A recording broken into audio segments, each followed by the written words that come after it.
On this episode of the Ikigai podcast, my new friend, Yuki Ohata from Shizuoka, joins me. Yuki is the representative director of Sanchi No Mikata, a company that supports farmers and producers, connecting agricultural products to markets, restaurants, and consumers in valuable ways. He helps sell garnishes and the legendary mushroom Hohohotake. With approximately 8,000 farmers in his Instagram network, he is helping farmers and communities flourish. Things have moved fast for us, Yuki. We connected on LinkedIn. I stumbled upon a post of yours in which you wrote, "Life needs a role," relating it to Ikigai. This inspired me, so I left a comment. You replied. I DM'd you. You accepted my connection request. I shared that I was going to Tokyo in May and June. You suggested that we meet. I invited you to my Tokyo masterclass, which you attended. And then you invited me to lunch with your friend Satoshi the next day. And we talked about working together. And we're also joined by Sydney Siegford, a food writer, hospitality consultant, and a Japanese speaker based in Tokyo who actually joined us for lunch and is helping as interpreter. So welcome to you, Sydney, as well. So Yuki, welcome Hi. to the podcast. Thank you for joining me today. Thanks for having me, Nick. My pleasure. And welcome to you too, Sydney. Good to catch up. Yeah, thank you so much. Happy to be here. All right. Maybe this is a bit self-serving, but what did you think of the Tokyo masterclass I held in May, Yuki?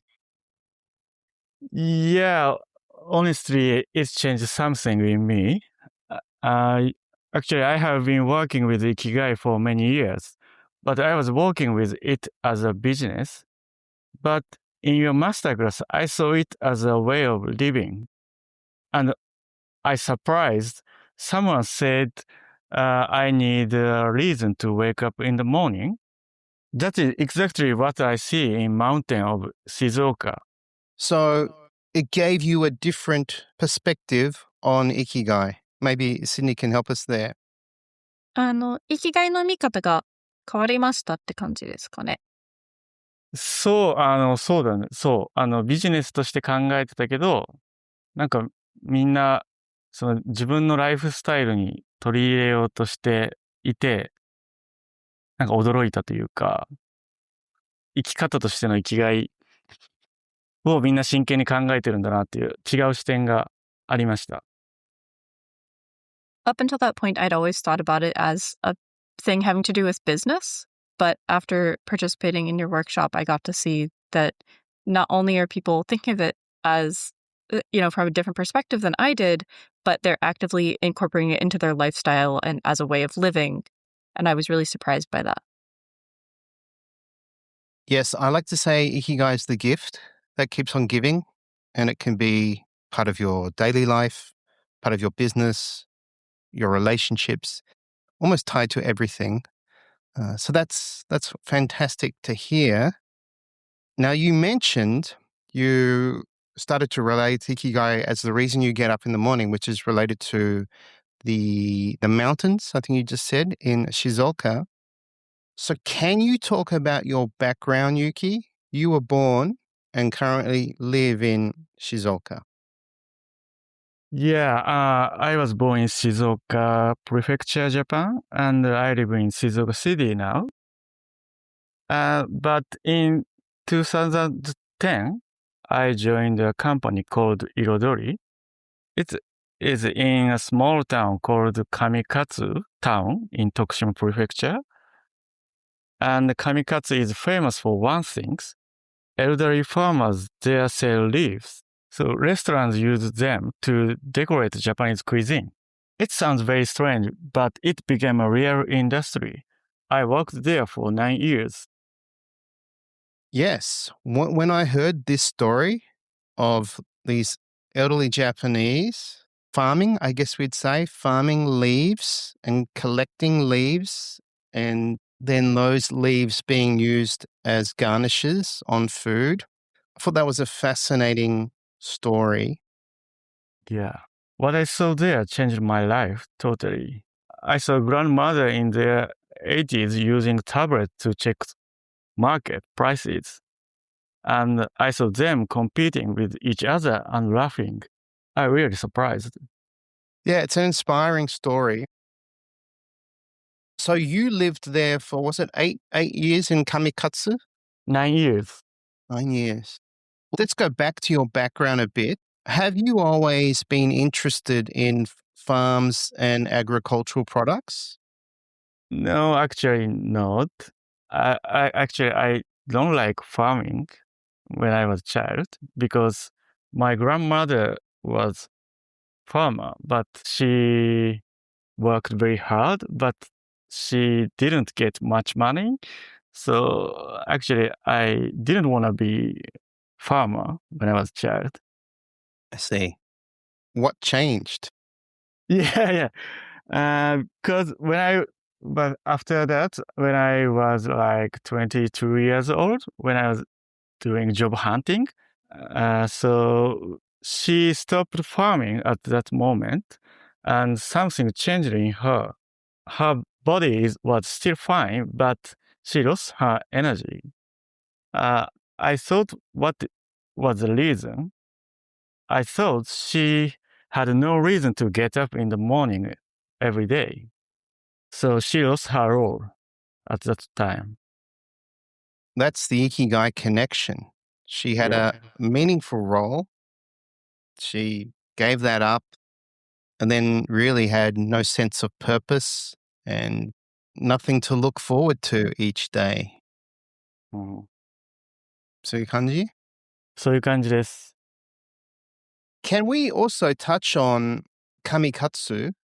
うん、 Because I know Kamikatsu is also famous for being a no waste or zero waste Zero waste. town. Yeah. Do you want to talk about that? Actually, I'm not familiar with that, but I lived in that Kamikatsu town. So, for that zero waste, I have to separate our garbage. 50 types of garbage I have to separate. It was very hard. I read they have no garbage trucks in Kamikatsu. No, That's amazing. I have to bring our rubbish to the zero waste place, and I have to separate 50 types of rubbish. So it's like a processing station. Yes. So that's an interesting place. It has zero waste.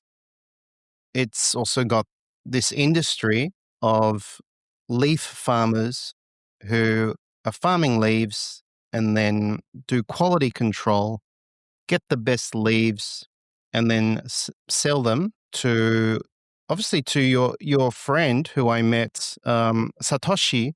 So that's his business, yes? 通訳しましょうか。お願いします。そう、僕がいた彩りっていう会社は、葉っぱビジネスを運営マネジメントする会社で、前一緒にいたサトシの仕事は、上勝に来る人たちを案内するのがサトシの仕事。In Kamikatsu, you have the farmers that are not only raising these trees for the leaves, they're also raising other things like yuzu. And then you have sort of separately also this zero waste concept that they're working on. And there's maybe only about 5 members. It's a fairly small team that focuses on that. And then you also have, it is a real town. So you have your city hall and things like that. When Yuki-san was working with them, it was more working in management でしたね。Management. He was working in management and sort of facilitating things there at Irodori. But his own business, working with the leaves, is separate from that. So the Sanchi No Mikata was inspired by Irodori. Yeah, of course. Yeah. And your friend who I met, Satoshi, his business is for guiding tourists, either domestic or international, around Kamikatsu. Yes. Okay, let's talk about your business then. So tell me about Sanchi no Mikata. Yeah, as Sanchi No Mikata, it means ally of the farmers. We support the farmers. We champion by sharing their passion and commitment with as many people as possible. Great. So you're an ally of the farmers and you're supporting them with things like marketing, distribution, and so on. Yeah. How long have you been running this business? I've been running my business for 8 years, about 8 years. So the leaf business, which is what we'll talk about today, you started fairly recently.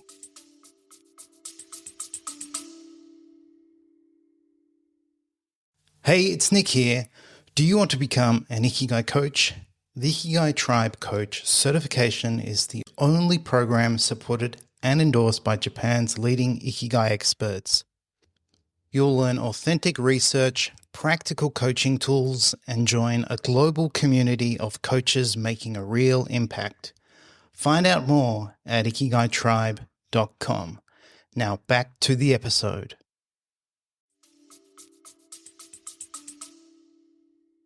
Yeah. I started with business at May this year. I've run leaf business just only for 3 months. 3 months. How's the leaf business going? I think we start very well. In May, we started shipping only with 5 farmers. But now the 10 farmers attend our project and they enjoy shipping their product to the vegetable market in Shizuoka City. I had the pleasure of joining you to meet these very friendly and enthusiastic ladies who were collecting leaves, and I met them with you, and you were explaining the process of the business and the importance of picking high quality leaves. That was a lot of fun to meet those ladies in Shizuoka. Maybe Sydney, you can help us there. ニックさんが先に本当にその農家様に会ったのはすごく面白いと思いました。その方々の、生き方もありますし、で、すごく親切な方々と思いましたから、その企業の説明もいただいて、それがとても良かった。楽しかったね。ありがとう。And we also made the local paper as a news story. 新聞にも、そうそうそう。We are on newspaper, I and Nick. Relating Ikigai to the story of providing a role to these women. You could see their energy and their enthusiasm as they were talking about the leaves and having a good time in this community hall. Mm-hmm. They really enjoy not only the shipping, also they enjoy the chatting with each other. So I think that's very important, not for earning money. They need to meet someone, they need to chat with someone. I think that is the reason to get up in the morning. I agree. I think you're creating a ibasho. Mm-hmm. Yeah, you're creating this small community where people have a role, they have a place of belonging. It was very special. Thank you. Let's talk about some agricultural products you're involved in promoting and selling. Can you tell me about the mushroom hohohotake? It's very difficult to explain, but hohohotake is our original name. It's actually the mushroom known as hanabiratake, in English, the cauliflower mushroom. It only grows in extremely limited environment of 1,000 meters in altitude. Altitude? Yeah. So it's very rare. It's so rare it has the nickname the phantom mushroom. Yeah, it's very rare mushroom and difficult to growing it up. This company's not farming it in nature. They're producing it in a factory that used to be a light bulb manufacturing business. Yes. Is that correct? Yes, it is correct. Yeah. So how are you helping that business? What are you doing? I cannot produce the mushroom because I'm not farmer, but I can sell them. So I developed the name Hotake and created premium packaging and built the brand. So you're a marketer. Yeah, kind of. Yes. So let's talk about the name because the name is interesting. Difficult to say a little. Yeah. Hohohotake. What does that translate to?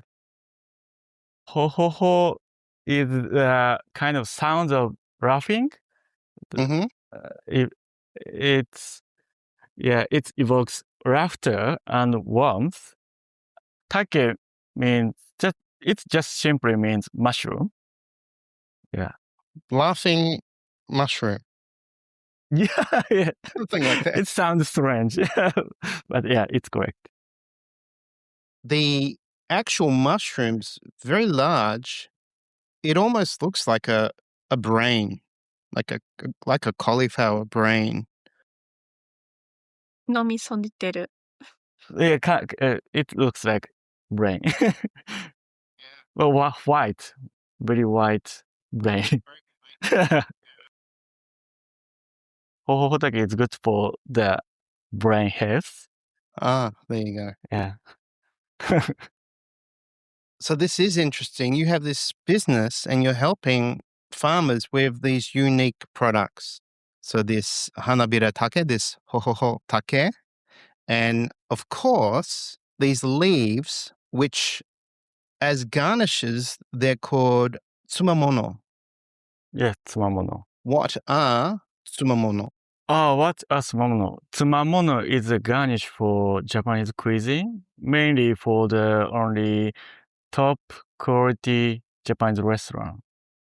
And I think when we all met after the Tokyo Masterclass, we went and had kaiseki, and many of the dishes had tsumamono, these leaf garnishes. Yeah. Mm.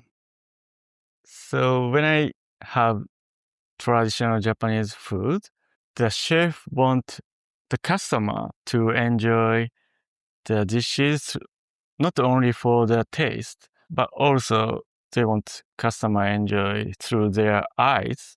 Like when the dishes use the bamboo leaves, the chef want us feel the summer season because there are a lot of bamboo in the summer season in Japan. And when the chef use the maple red leaves, they want us enjoy the feeling of the autumn. So we can enjoy the food through our eyes too. Nice. Your mission is to transform Shizuoka into a new leaf production center. Can you talk about that?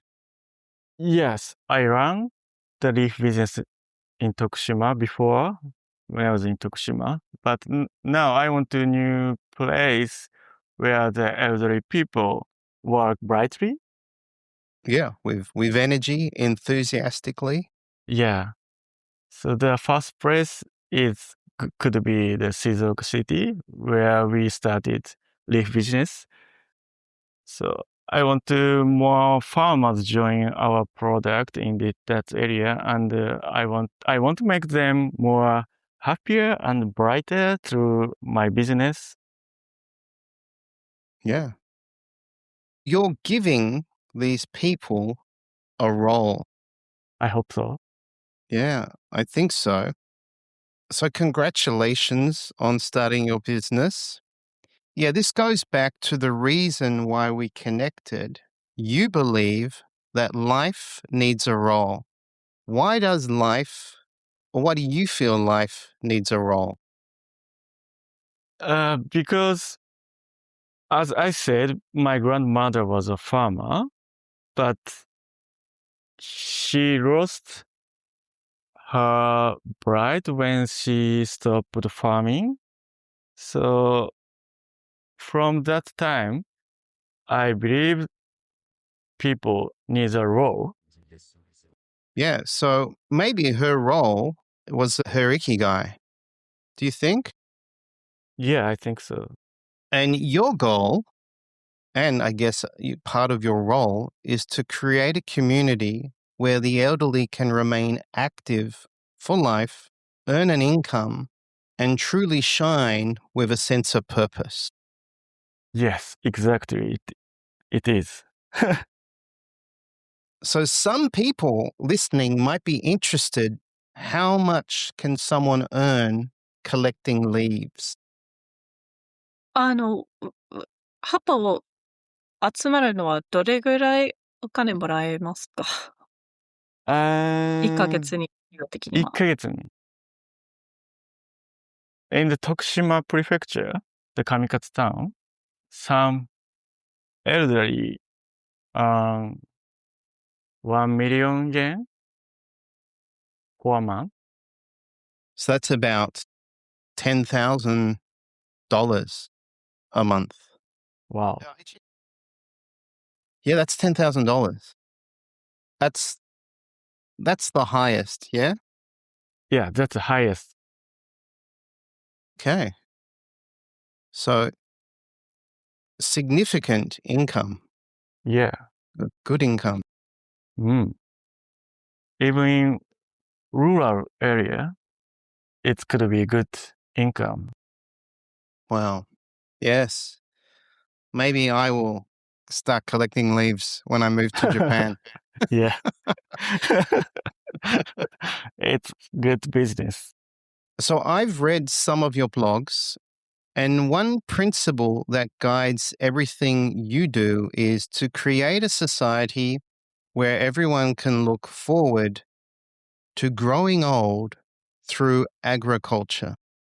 Yes. Why is this important to you? The biggest reason is my grandmother. I wanted her have the role, but second reason is Japan is very aging society, and young people lost their hope in their future.